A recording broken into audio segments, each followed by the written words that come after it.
بسم الله، والحمد لله، والصلاة والسلام على رسول الله.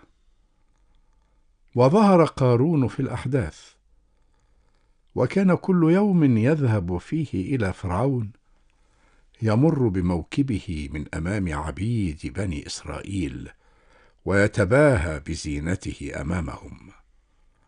ووقع كثير منهم في حب الدنيا، وتمنى أن يكون قارون آخر. ابتعدوا! أفسحوا الطريق أيها العبيد لموكب مولاي قارون.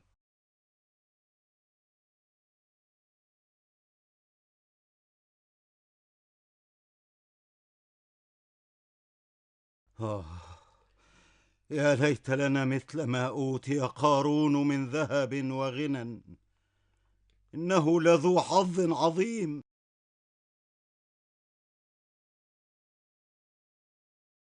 إن لديه ذهبا لا يعد ولا يحصى. ويلاكم، ثواب الله خير وأبقى لمن آمن وعمل صالحا. إن الذهب زائل وإن الله باق.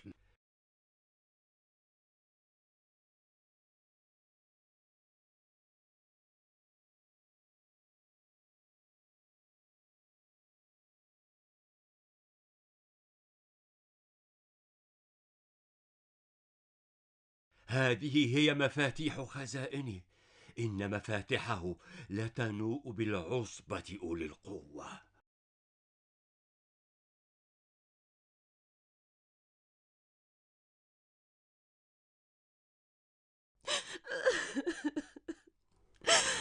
لقد سرق الجنود كل ما ادخرناه من نقود وذهب.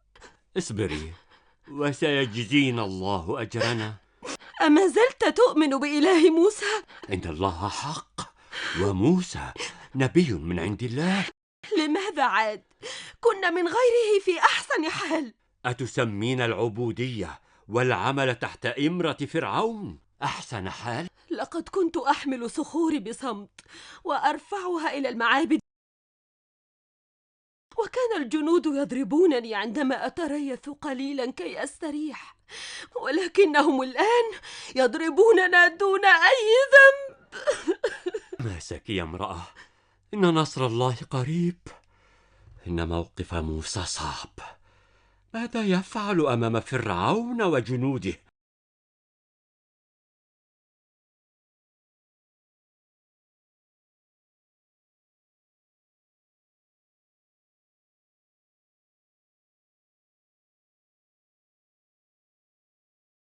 لا، لا يا ولدي، لا تقف أمامه. تعال معي حتى لا يراك الجنود. اتركيني يا أماه، اتركيني. لا، لن أتركك. تعال معي، تعال معي. اتركيني يا أماه، تعال. اتركيني.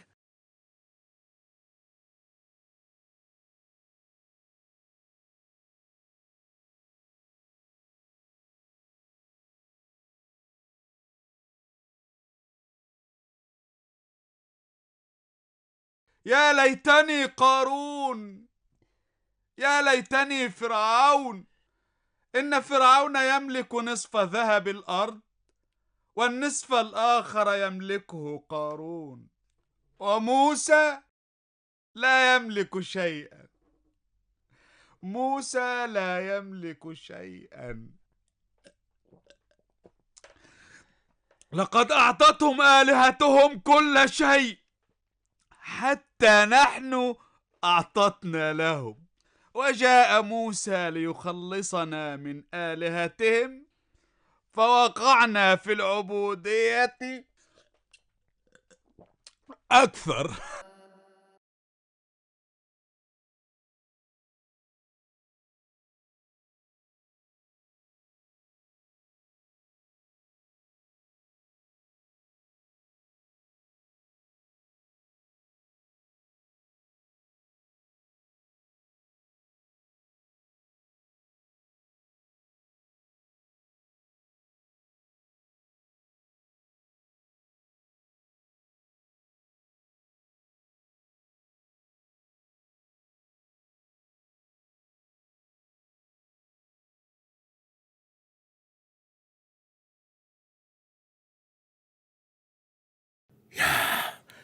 ما أجمل وجهي حين يكسوه الذهب. ما أجمل وجهي حين يكسوه الذهب. من أغنى مني في هذا العالم؟ من الذي يملك ذهبا بهذه الكمية؟ يا لحظك السعيد يا قارون.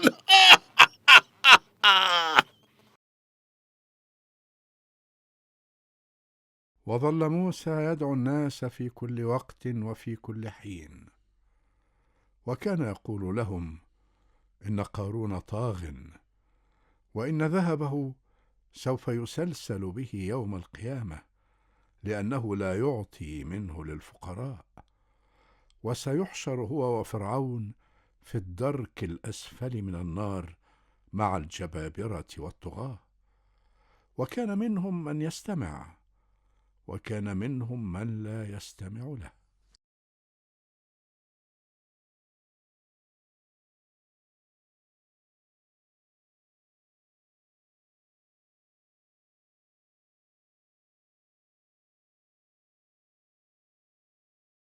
سيدي قارون، إن الفقراء في مصر كثيرون ويحتاجون للمساعدة.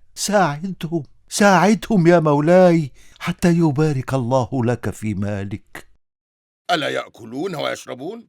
ألا ينامون تحت أسقف بيوتهم التي تحميهم من البرد والمطر؟ إنهم يأكلون الفتات ولا يجدون ما يغطيهم في الشتاء. فليعملوا، لا بد أن يعملوا. لقد عملت أنا وكونت ثروة، فليعملوا حتى يغتنوا. إنهم يعملون ليل نهار، ولكنك تعرف أن فرعون لا يعطيهم ما يكفيهم. وتريدني أنا أن أعطيهم؟ نعم، فلقد من الله عليك بالغنى. من الله علي؟ أتريد أن تقول لي إن الله هو من أعطاني كل هذا الذهب؟ هو من أغناني؟ إن الله يعطي كل شيء. أيها الرجل الخرف، إن الذهب ذهبي، وإنما أوتيته على علم عندي. ليس لله يد في هذا. أستغفر الله. المال مال الله، ولله ميراث السماوات والأرض. ابتغ الدار الآخرة التي أعدها الله للمتقين. أعط الفقراء من مالك حتى يديمه الله عليك. إن المال فتنة، ولا يفتنك الشيطان به. أراك تتحدث بلسان موسى. هل آمنت به أنت الآخر؟ إن موسى ساحر، ويجب أن يقتل. وإن تحدثت بمثل هذا الحديث مرة أخرى لأعاقبنك عقابا شديدا. اغرب عن وجهي، اغرب!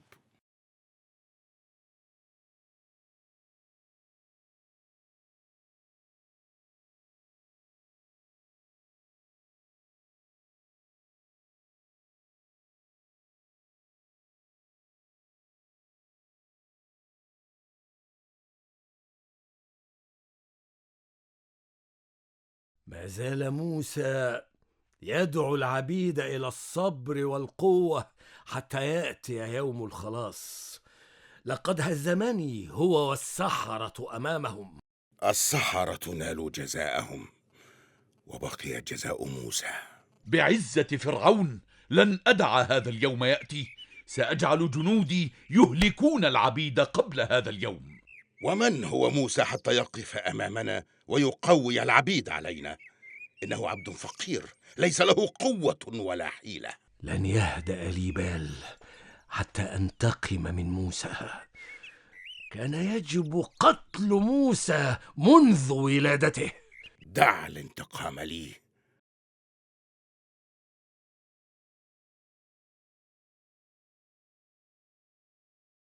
إن موسى مشهور عند قومه بالطهر والنقاء، ولكنه كذلك فعلا. هذا ما تتصوره أنت وقومه، وهذا ما سأبينه له ولقومه.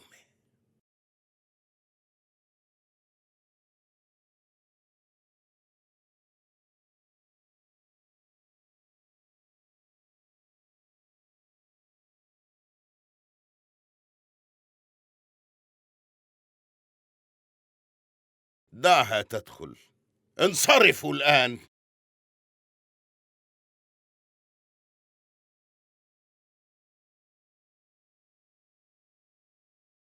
قارون، قارون، لقد طال شوقي إليك. وأنا أيضا أشتاق إليك أكثر منك، ولكن فلنؤجل الاشتياق إلى يوم آخر. أما اليوم فأنا أريدك فيما هو أكبر. أيوجد أكبر من عشقي لك؟ نعم، عشق فرعون. فرعون؟ نعم، كنا نتحدث عنك البارحة. وفيما كنتما تتحدثان؟ قلنا ليس لهذا الأمر إلا أنت. وما هو الأمر؟ موسى بن عمران. وما يزال موسى بن عمران يدعو قومه ليلا ونهارا لدين الله، وما زال العبيد يجادلون ويسألون.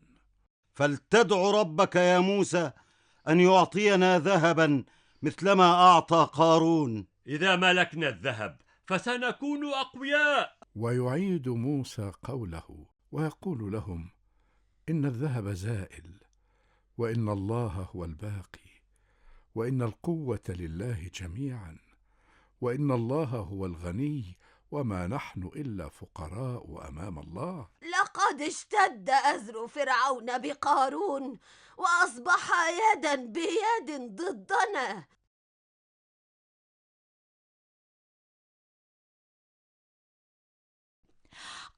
يا موسى، كم أنت رائع اليوم، وأنت تقف تعظ الناس وتكلمهم عن دين ربك، وكم كنت رائعا كذلك أمس عندما كنت نائما في أحضاني.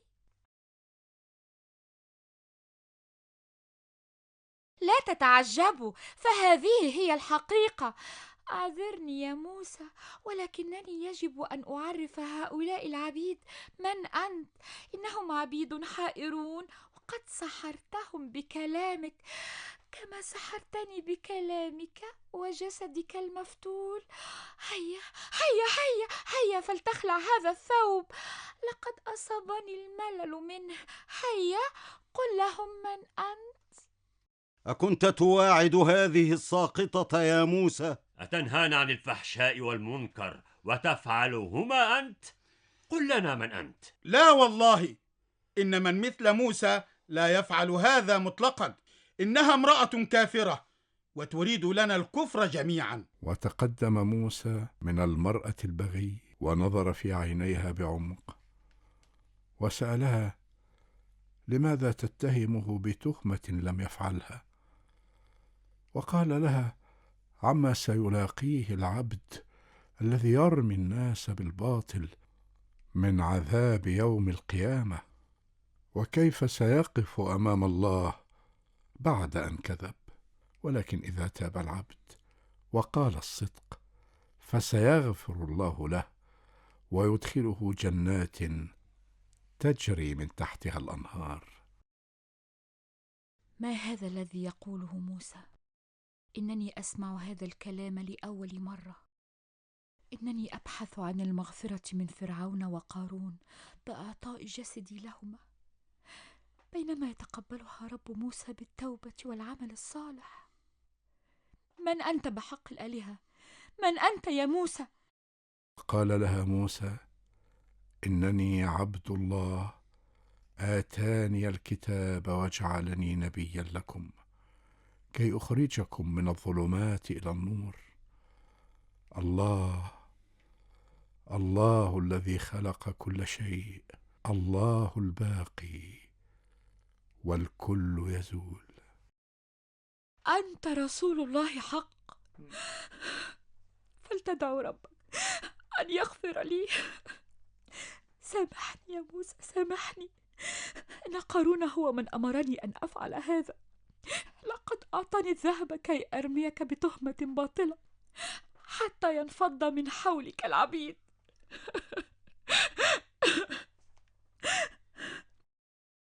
وهنا رفع موسى يديه إلى السماء وحمد الله على أنه أظهر الحقيقة، وهلل العبيد بسعادة لموسى بعد أن عرفوا الحقيقة.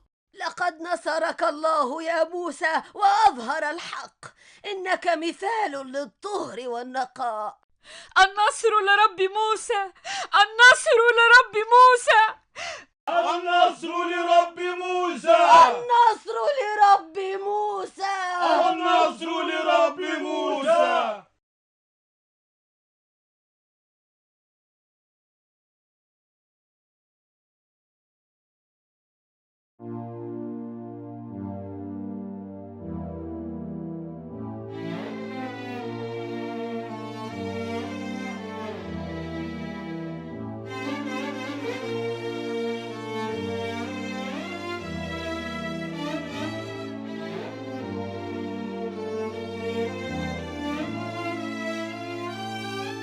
كلمت موسى وعيسى باسمك اتكلم، كلمت موسى وعيسى باسمك اتكلم.